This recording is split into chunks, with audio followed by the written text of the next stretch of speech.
दोस्तों, हुजूर अकरम सल्लल्लाहु अलैहि वसल्लम ने अपना आखिरी खुतबा अपने आखिरी हज के मौके पर लगभग 1 लाख इंसानों के दरमियान मैदान अराफात की सरजमीन पर जिलहिज्जा की 9वीं तारीख को दिया था।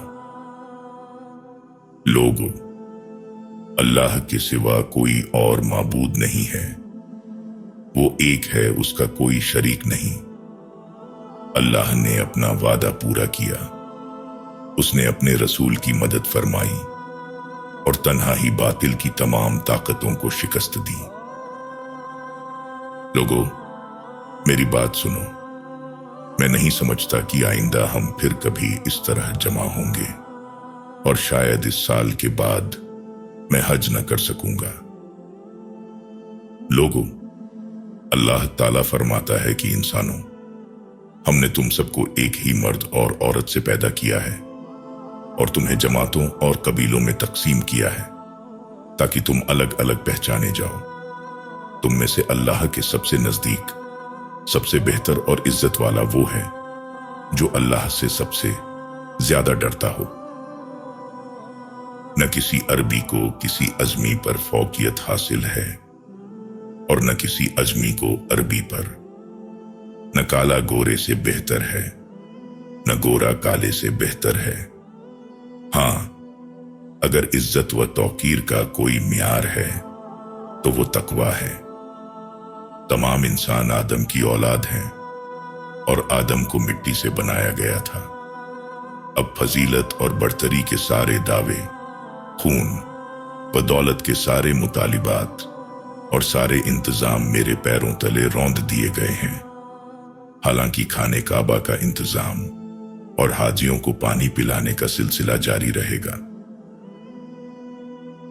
फिर आप सल्लल्लाहु अलैहि वसल्लम ने फरमाया, कुरैश के लोगों, ऐसा न हो कि तुम अल्लाह के हुजूर में इस तरह हाजिर हो कि तुम्हारी गर्दन पर दुनिया का बोझ हो और दूसरे लोग आखिरत का सामान लेकर आएं।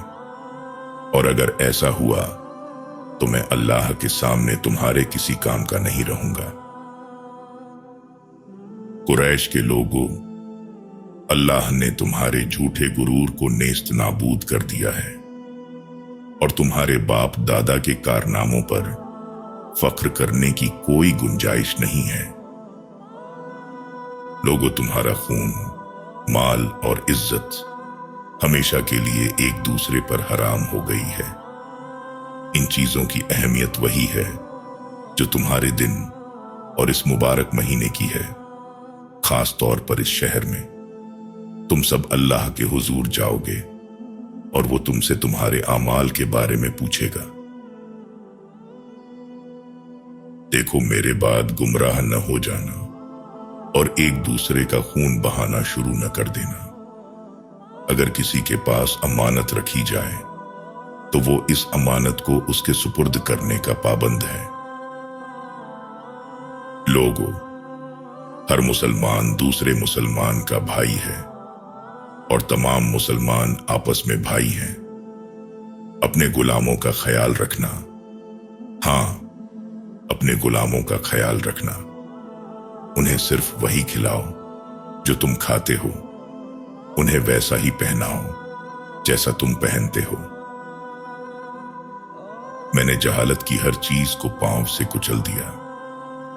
जमाना जहालत के तमाम खूनी झगड़े खत्म कर दिए गए। पहला बदला लेने वाला जिसे मैं माफ करता हूं वो मेरे अपने खानदान का है।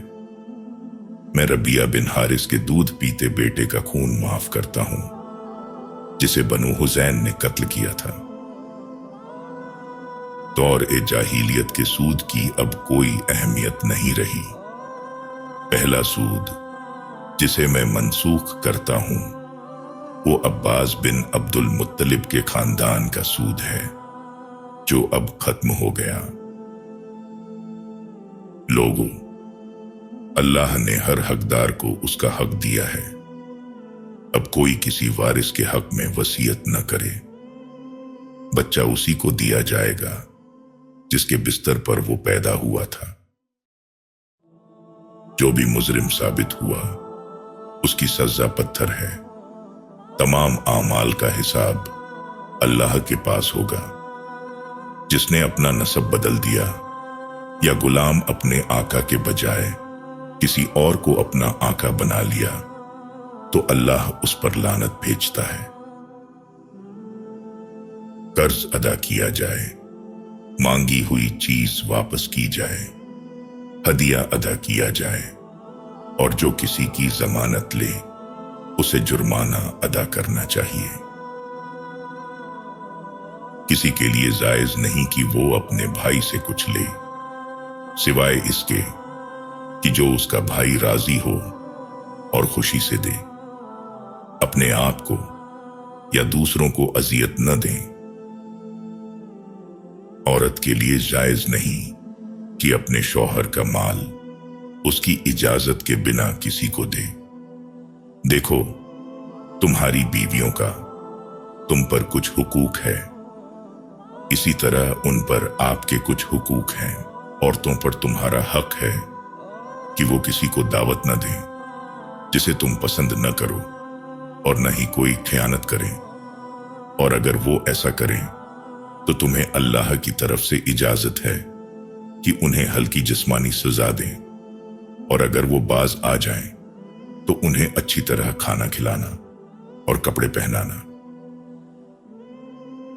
औरतों से अच्छा सलूक करो क्योंकि वो आपकी फरमाबरदार हैं और अपने लिए कुछ नहीं कर सकती। उनके बारे में अल्लाह से डरो क्योंकि तुमने उन्हें अल्लाह के नाम पर हासिल किया है और वो उसके नाम पर तुम्हारे लिए हलाल हुई हैं। लोगों, मेरी बात को समझो। मैंने तुम्हें अल्लाह का पैगाम पहुंचा दिया है।